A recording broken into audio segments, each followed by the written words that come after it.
मिठाई खिलाने आए थे लोग। ले भाई क्या मैं भी आओ जी आओ ले आइए ठीक ठाक है सब ले भाई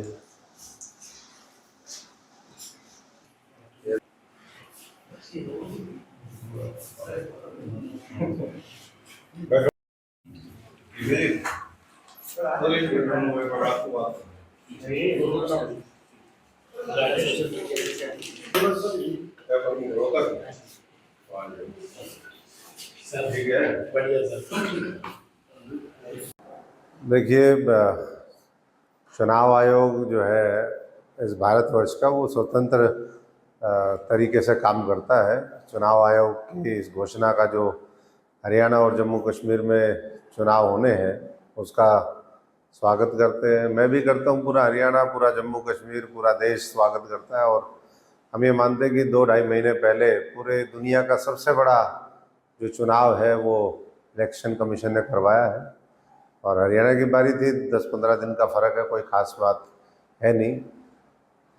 क्या अनुमान लगाया जा सकता है कि इस तरह के पहले हो सकते हैं? तो मैंने इसीलिए कहा कि कोई ये 6 महीने के अंदर अंदर अगर कोई चुनाव है, आपस में कोइंसाइड करते हैं, तो इलेक्शन कमीशन को इस तरह का है तो ये तो मुश्किल से 15-20 दिन का ही आगे पीछे हुआ है और पूरी तैयारी है। 10 वर्ष से लगातार नरेंद्र मोदी जी के नेतृत्व में भाजपा पूरे देश में काम कर रही है। सर्वांगीण विकास हुआ है, हर वर्ग को राहत और ताकत देने का काम हुआ है। जगह जगह हम देख रहे हैं डेवलपमेंट कार्य, लाखों करोड़ रुपए के हाईवे, रेलवे, हमारे तमाम तरह के, चाहे वो शिक्षण संस्थाएं हों, चाहे हमारी स्वास्थ्य की सेवाएं हों, हर एक का प्रसार हुआ है। गांव आज हम जब जाते हैं, मैं कल 15 अगस्त गांव के दौरे पे था, खेत खलियान के रास्ते जो कभी आज़ादी के बाद नहीं बने थे वो भी बन रहे हैं। तो हर वर्ग आज मैं समझता हूँ कि खुश है और जो गुमराह करने का काम विदेशी ताकतों के साथ मिलकर लोकसभा चुनाव में हुआ वो अब विपक्ष की मुझे नहीं लगता कि दाल गलने वाली है। लोग वहाँ भी सरकार बन गई, यहाँ भी बनाएंगे और लाखों करोड़ रुपए के फिर प्रोजेक्ट इस हरियाणा को मिले, वो सुनिश्चित करने का काम, विकसित भारत की तरफ इस देश को आगे बढ़ाने का काम हरियाणा के लोग एक बार फिर करेंगे। बहुत समझदार हैं, सूझवान हैं और एक बार फिर कमल खिलेगा। अशोक जी, इस बार जो है कांग्रेस काफी उत्साहित है। जैसे चुनाव उनके तमाम जो बड़े नेता हैं,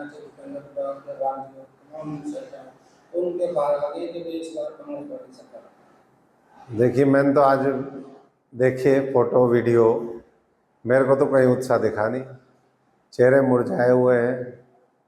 ऐसा लगता है किसी कंडोलेंस मीटिंग में जा रहे हो, पता नहीं कौन मर गया हो आज, इस तरीके का उनको लगता है। जो मैंने देखा, मैंने तो बहुत करीब से काम किया है, मुझे तो ऐसा एहसास नहीं हुआ कि कहीं उत्साह है।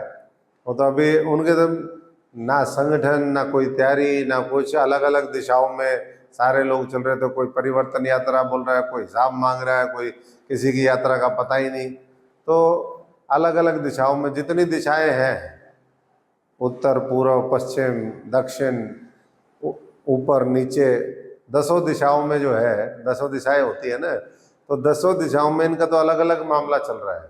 तो ऐसे में मुझे नहीं लगता कि वो पिछले वाली फिर गलतियां करेंगे। पहले भी माहौल बहुत बढ़िया हुआ करता था, 19 में भी ऐसा ही था, टिकटें गलत बांटे। अब फिर दोबारा, मैं तो सभी साथियों से जो लंबे समय से उम्मीद कर रहे थे, मैं कई बार उनको कहता था भाई और देख लो, तुम भी छिकलोगे। मैंने 19 में छोड़ी, तुम 24 में छोड़ोगे। तो 24 में मुझे लगता है कि बड़ा जो है वो अंग्रेजी में कहते हैं एक्सोडस, यानी कि बहुत लोग छोड़ करके अब इस चुनाव के बाद, क्योंकि लंबे समय से लारा लप्पा दिया हुआ था, वो अब लारा लप्पा चलेगा नहीं। और भारतीय जनता पार्टी को एक बार फिर मजबूत करने का काम इस हरियाणा की जनता करेगी। अध्यक्ष भी हैं प्रदेश कांग्रेस के, इस बार जो कांग्रेस की जो टिकट के दावेदारों की जो लिस्ट सार्वजनिक की है, 2500 से ज्यादा कैंडिडेट ने जो है दावेदारी के कैंडिडेट। अब देखिए, ऐसा भी नहीं होना चाहिए। जिसका कोई योगदान नहीं, जिसका कोई समर्पण का भाव नहीं, 4 होर्डिंग लगाए और कैंडिडेट बन गए। एक आज ये भी नई परंपरा शुरू होगी। आदमी ये देखता ही नहीं। मुझे याद है 2005 का 4 का लोकसभा का चुनाव था, ऑल इंडिया प्रेसिडेंट होता था स्टूडेंट विंग का। मेरे से पूछा कि भाई आप लड़ेंगे? मैंने कहा ना जी, मैं तो अभी छात्र राजनीति में हूँ, मैं तो काम करूँगा। अब क्या है, किसी के पास ना कोई अनुभव है ना कोई समर्पण है, बस लोगों को दिखता है कि पता नहीं क्या होने वाला है राजनीति में। तो उन लोगों से मैं सभी से यही कहूँगा, जो भी है वो पहले देखें कि हमने लोगों की जो दुख तकलीफ है उनके लिए कितना संघर्ष किया है। अगर कल उनको मौका भी मिल जाए, आधे लोगों को ये भी दिक्कत है इस राजनीति में, विधानसभा लोकसभा में पहुंचते जाते हैं उनको पता ही नहीं समस्या क्या है, फिर वो बेचारे उठा नहीं पाते, फिर लोग नए अनुभव एक्सपेरिमेंट करते हैं। तो ऐसे में नुकसान जो है लोगों का होता है।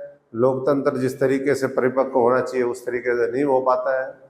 तो सोच विचार करके हम पहले पूरा साल पढ़ाई करते हैं, उसके बाद एग्ज़ाम देते हैं। ऐसे ही 2, 4, 5, 10 साल आदमी अपने आप को पहले तरह से अपने आप को समर्पित करे लोगों को, और लोगों की तरफ से आवाज़ आनी चाहिए कि भाई ये हमारा आने वाले समय में नुमाइंदा हो। इस तरीके की जब भाव होती है तो मैं समझता हूँ कि वो एक अच्छी परिस्थिति होती है। और वैसा व्यक्ति, अब कई बार हम हवा में वोट दे देते हैं, बाद में फिर जनता भी पछताती है। हवा के साथ जो मामला चल पड़ता है कई बार वो जो है बड़ा खतरनाक हो जाता है। उसमें ऐसे ऐसे उम्मीदवार जीत के आ जाते हैं जिन्होंने कभी कुछ किया ही नहीं, ना कभी करते आ गए। अब ये तो अपने घर की लिस्ट है जी, उनकी नुकसान होगा तो फायदा होगा। देखिए, घर की भाई काका लिखनिया, किसने किसको पता है कि किसको कौन सा कहाँ से क्या है क्या नहीं है। और जैसा देख रहे हैं, मैं तो पहले भी देखता था। मैं कल किसी से पूछ रहा था रानिया में, मैंने कहा सिरसा में था मैं, तो बात चल पड़ी। मैंने कहा क्या चल रहा है भाई आपके यहाँ? बोले जी 10-15 कैंडिडेट तो रानिया में आप ही तैयार करे हुए हैं। तो एक एक विधानसभा में मैं भी 10-10, 20-20 छोड़ के आया हूँ कैंडिडेट। अब उनमें से कौन प्रतिस्पर्धा में आगे आया, किसने कितनी मेहनत करी, लोगों का विश्वास किसके ऊपर जमा, तो ये तो उनका मामला है। लेकिन भारतीय जनता पार्टी का जहाँ तक सवाल है, एक बहुत सिस्टमेटिक तरीके से एक अच्छा मजबूत प्रोसेस है इसका। एक प्रक्रिया के तहत जो है वो कैंडिडेट सिलेक्शन होता है। यहाँ भाई भतीजावाद, तेरा मेरा परिवारवाद, भ्रष्टाचारी कौन कितना बड़ा धन का बैग दे करके जाएगा उसके आधार पर नहीं। यहाँ असली व्यक्ति जो मेहनती है, जिसने लोगों का दिल जीता है, और सर्वे के आधार पर मैं समझता हूँ कि वो भारतीय जनता पार्टी उम्मीदवार वो करेगी। और उम्मीदवार का चयन बहुत महत्वपूर्ण होता है किसी भी चुनाव के अंदर, किसी भी संगठन की इस प्रक्रिया के अंदर। कांग्रेस पार्टी ये भी कहती है बीजेपी है तो कैंडिडेट की दुकानी कैंडिडेट को उतारते हैं, दूसरी पार्टी को उतारते हैं।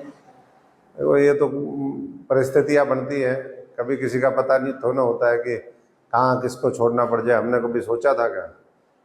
छोड़ दिया, उसके बाद कोई पश्चाताप नहीं। मैंने कहा ले भाई, थाने निकम्मे लोगों की, गंदे लोगों की पार्टी को संभालो। अब ठीक लोगों के साथ हैं, अखंड भारत और जो है देशभक्त जो पार्टी है उसके साथ मिलकर के देश निर्माण के कार्य में लगे हुए हैं। तो आगामी चुनाव में बीजेपी की सरकार बननी तय है?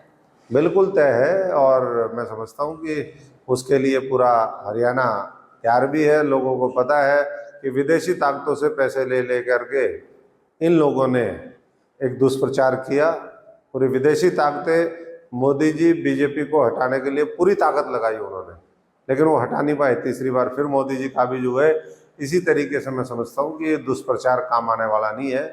जो लोगों ने कहा कि 400 पार हो जाएंगे तो संविधान खत्म हो जाएगा, आरक्षण खत्म हो जाएगा, ये हो जाएगा, आरक्षण भी वहीं खड़ा है, संविधान भी वहीं खड़ा है। मोदी जी उस संविधान को चुचकार करके पिछली बार भी उन्होंने शपथ ली, दूसरी बार भी शपथ ली।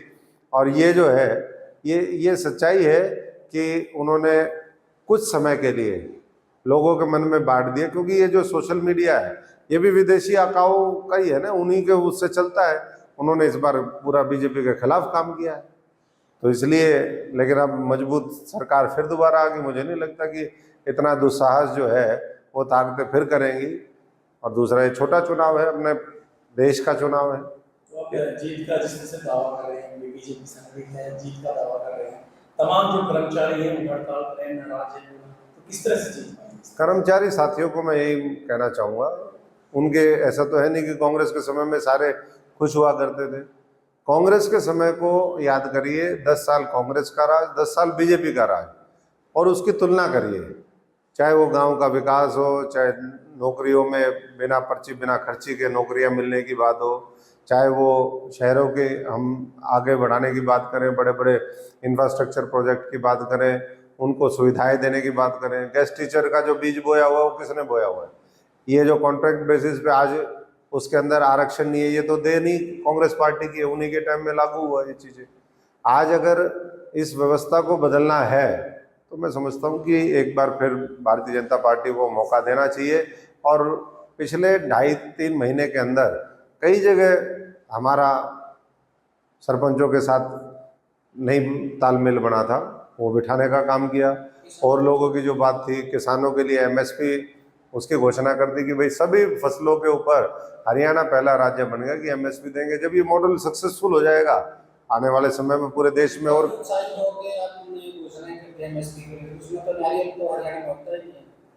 देखिए ये तो झूठ नहीं होता है। अगर वो तो सारी फसलों को जोड़ दिया, जो चीज़ें होती हैं उसका मिल जाएगा, जो यहाँ नहीं होती कहीं और आने वाले समय में मिले। इसकी पैरवी हम सब लोग भी करेंगे कि किसान जब तक ताकतवर नहीं होगा, मजदूर के हाथ को काम नहीं मिलेगा, तब तक हम विकसित भारत का जो संकल्प और सपना है उसको पूरा नहीं कर सकते। ये मोदी जी भी जानते हैं और उसके ऊपर वो काम करने में लगे। तो यही कह रहे हैं कि लगातार बीजेपी का विरोध करेंगे, एमएसपी की जो गारंटी कानून है उसकी मांग को। नहीं, गारंटी कानून ठीक है, उसके ऊपर भी विचार होगा। अभी तो ताजी ताजी केंद्र में फिर एक बार सरकार बनी है, जब दूसरे कार्यकाल का अंतिम समय था उनके साथ चर्चा हुई, आने वाले समय में फिर चर्चा करेंगे। मैं समझता हूँ कि भारतीय जनता पार्टी पूरे खुले दिमाग से, बड़े दिल से हर वर्ग का हित करने की सोचती है। सर्वजन हिताय सर्वजन सुखाय, सबका भला हो, सब आगे बढ़े, इस सोच के ऊपर काम कर रही है। और वो मैं समझता हूँ कि लोग फिर दोबारा मौका देंगे। इंजन मजबूत तीसरी बार तैयार हो गया है वहाँ भी, और यहाँ भी मजबूत इंजन हमारा स्टार्ट है, डब्बे जुड़ते जाएंगे। विधानसभा में जा कर के ये गाड़ी रुकेगी और निश्चित तौर पर जो है हम देश को आगे बढ़ाने में हरियाणा के लोग फिर एक बार बड़ी भूमिका भारतीय जनता पार्टी और कमल के फूल को खिला करके करेंगे। भगवत माता कहते हैं कि जब डबल इंजन की सरकार थी तो इंजन को लिए क्या है? देखिए ये तो पार्टी का फैसला होता है कि अगर कोई व्यक्ति है, उसका अनुभव है, 9.5 साल उसका अनुभव हो गया, केंद्र में आवश्यकता है, केंद्र में माननीय मनोहर लाल जी को 2 बड़े पोर्टफोलियोज दिए हैं, 3 करोड़ लोगों को मकान देने का जो मोदी जी का विजन है वो भी इसी रास्ते से आने वाले समय में चैनलाइज होगा। पहली कलम से 20,000 करोड़ रुपए किसानों के खाते में डाले, 3 करोड़ मकान बनाने का फैसला किया, तो हरियाणा के लोगों को 20,000 करोड़ में से बड़ी वो भी फायदा हुआ है। और ये 3 करोड़ जो मकान है वो भी मैं समझता हूँ, तो ये तो पार्टी का फैसला होता है किसको कहाँ कब जिम्मेदारी दे। तो आज एक बात इस बात से, जी, अशोक तंवर कहाँ से लड़ेगी? अशोक तंवर 90 की 90 सीटों के ऊपर प्रचार करेंगे और बड़े बढ़िया तरीके से करेंगे। चुनाव मैं लड़ लिया, मैं पार्टी का आभारी हूँ, उन्होंने मुझे आते ही पूरा सम्मान दिया। लेकिन कई बार होता है उधर जो हवा चल रही थी, कई बार ऊपर वाला कहता है भाई हवा के खिलाफ खड़ा हो, तो उन्होंने तीरंदाजी एक धनुष मुझे भी दे दिया, बोले लड़ भाई।